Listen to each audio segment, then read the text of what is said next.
Today, Precarious plays Mega Man Battle Network 2. Talk to him then. What? You said hello. Oh, I did say hello. Hold on, I wanted to point something out. This is something that I've spent years unlearning and trying to do. In video games, most of the time whenever you want to talk to somebody, especially like I hate to call out a group, but especially people that like grew up on MMOs where it just becomes so much about like efficiency. Yeah. It's appalling how often I see people being like, hey, I'm talking to you now.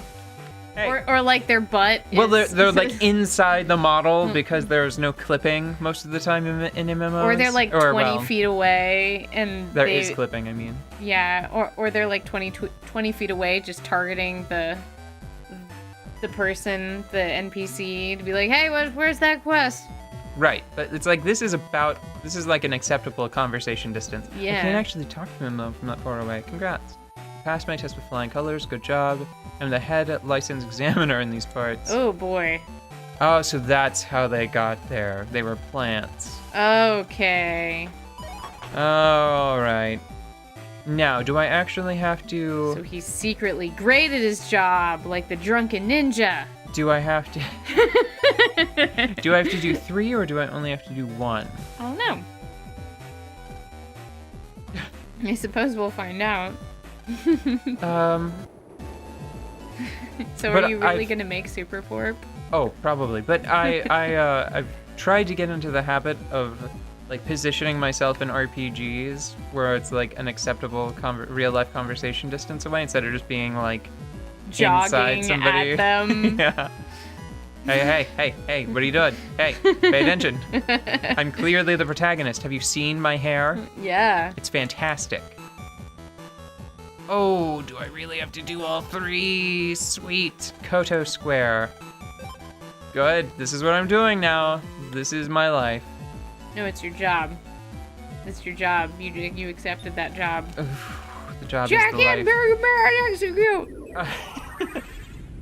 The thing that I wanted to talk about, I'm disappointed with the relatively small number of recipes from Marceline in the Adventure Time. She just cookbook. eats red, though.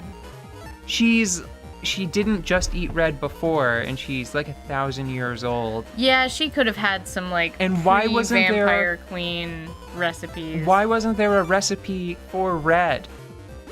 I don't think she actually has anything red that she teaches you how to make. Well, what the hell is up with that? Yeah, I think that's weird. But also, you're kind of ruining the cookbook for me because I've only gotten halfway through it. I'm pretty sure that...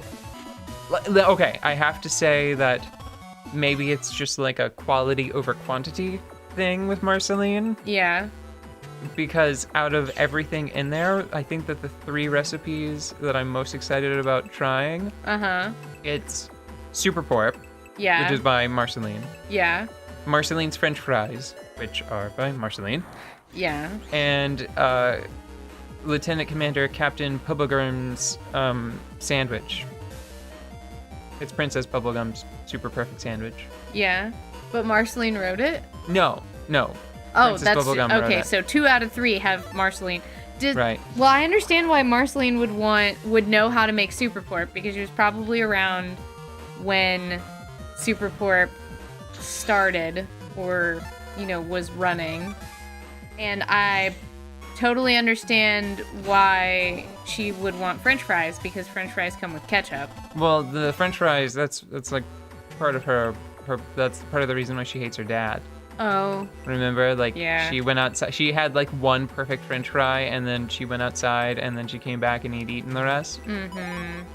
Yeah. That sucks. I forgot how sad that was. I have childhood trauma akin to that, so I've always liked Marceline. I'm like, yeah, that is actually a lifelong drive. Be careful, parents. Be careful, parents.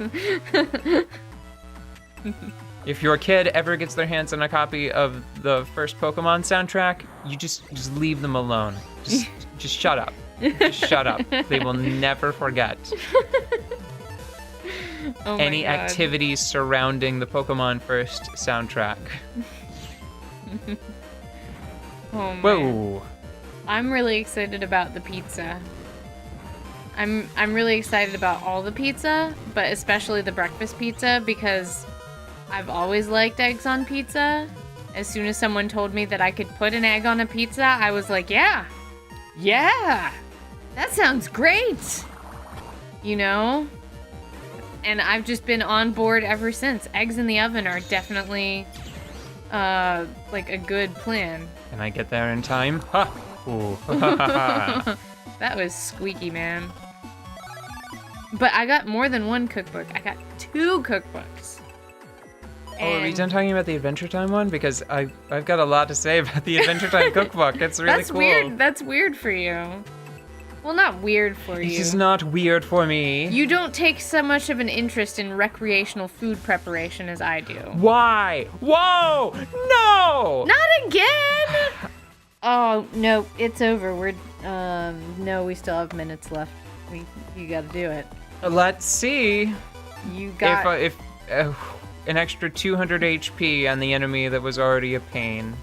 That'll probably be just fine. They gave him lead boots and it's fine now. Nope. What? No. No, this just went completely overboard. I'm not even... You know what? Nobody wins. Nobody wins! Oh my god. Oh, what if he fights me every time I go there? Oh, no. Okay, I think I'm in the clear. Oh, I was so worried that it was going to be like the V2 edition of Quickman, where every time I stepped on that panel, it would initiate a fight. Ooh. I guess he must just like hide somewhere in that back area, maybe? Well, we don't need to look twice. Are you the... No, there's the mean-ish looking Navi. It's the eyes. The coffee machine in the center.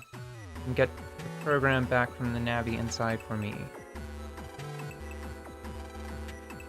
And then I have to come back here?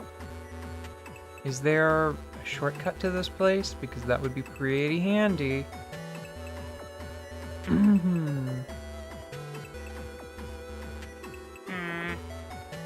The coffee machine in the center.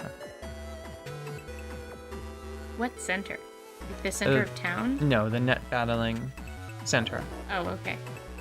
I think. Like where we're supposed to take the license exam.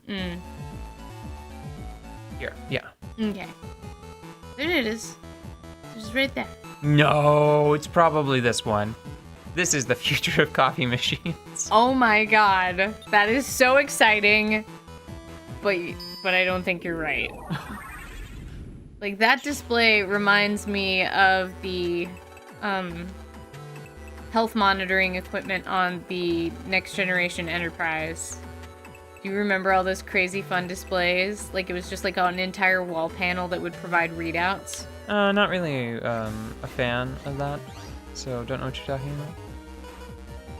I'm kidding. I don't even know why. Because that little quiet bit there was a piece of my heart breaking. I'm not sure, like, where I expected that to go.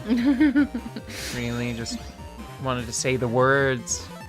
Just to have something to say. So That's all. And who can fault me for that, really? all of the most fun stuff on the Enterprise happened either in the holodeck or in the medbay. No, my favorite place on the Enterprise, it's the only infrequently used maintenance tunnels that have that orange glow. Oh yeah. They look so comfortable, even though they're probably slightly radioactive. Oddprog. You have to watch your rads in there. I actually model all of my maintenance areas, all of my engineering areas. Yeah. In After engineering in the Enterprise. Yeah, like in Space Engineers. They all have, like, I set the lights to have that, like, Warm. gentle, warm orange glow. Yeah. Well, it makes sense. It's a very safety light color, and it would probably take less energy to produce a warm yellow-orange glow than it would to be like a white or blue light. I'm sorry, sir. Are you, like, column locked? I don't know. Or row locked, I guess. Maybe. Whatever. Yeah. Oh. Too soon. Oops. There's something just like sinister about those like tongue lashing out type attacks from enemies in games.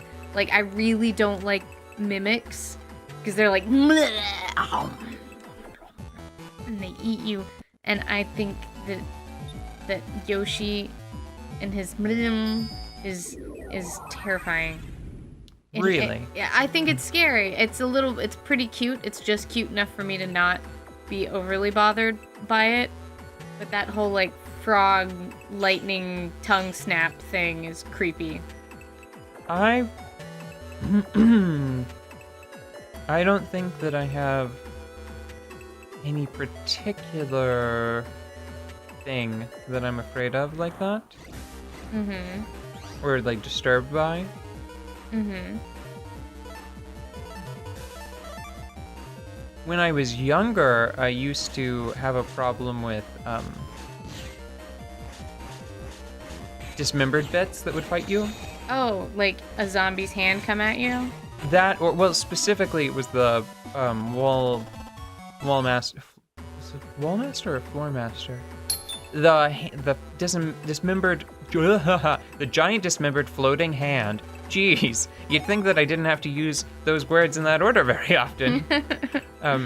In Ocarina of Time. Oh. In the Legend of Zelda series more generally, but specifically the one in Ocarina of Time because it's the first one I saw in 3D. I think that when I played it, you forewarned me about those things, so it didn't bother me as much. But the thing that really freaked me out was the regenerators. Oh, in Resident Evil 4? Yeah. And, like, you told me about them, but they still freaked me out. That's how I know they were double scary. When we were playing?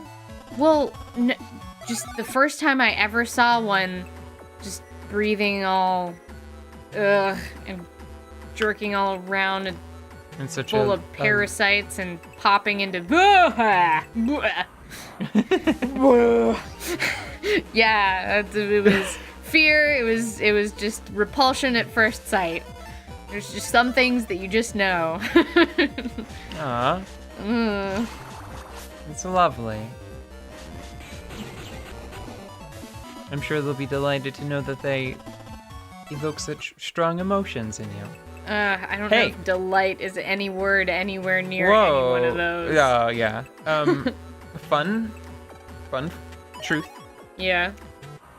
This game made by the same publisher. Same publisher.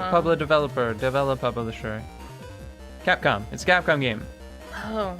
We have played like a shocking number of Capcom games. I think that we just really like Capcom because they just make good games. Yeah, well, I'm thinking about other games that I quite like, and very high on the list are both of the Bayonettas. So. Well, that was Platinum. Well, what? But you know what? Now that I think about it, I'm pretty sure that the director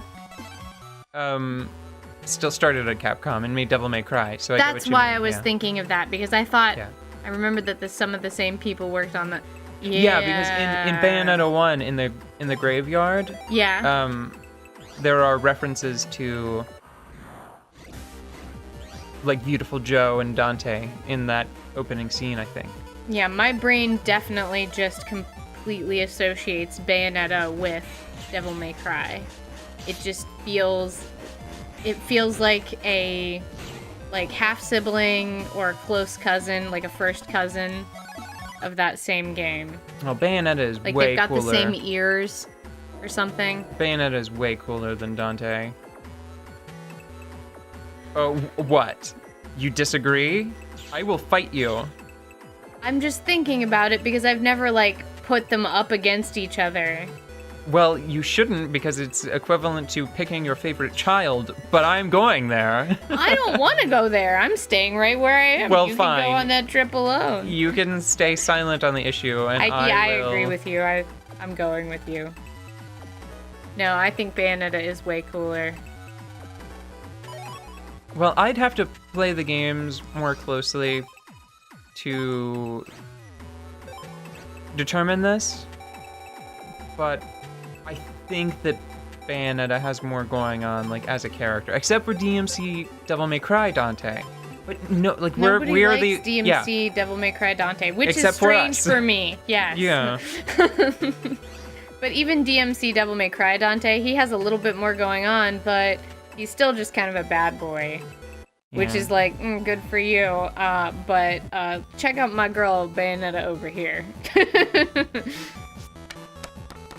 In conclusion, Capcom really is your one-stop shop for everything from adorable Mega Men to scary zombies and badass demons. It's got the whole everything. And I forgot about their collection of street ruffians. Oh yeah. They did that too.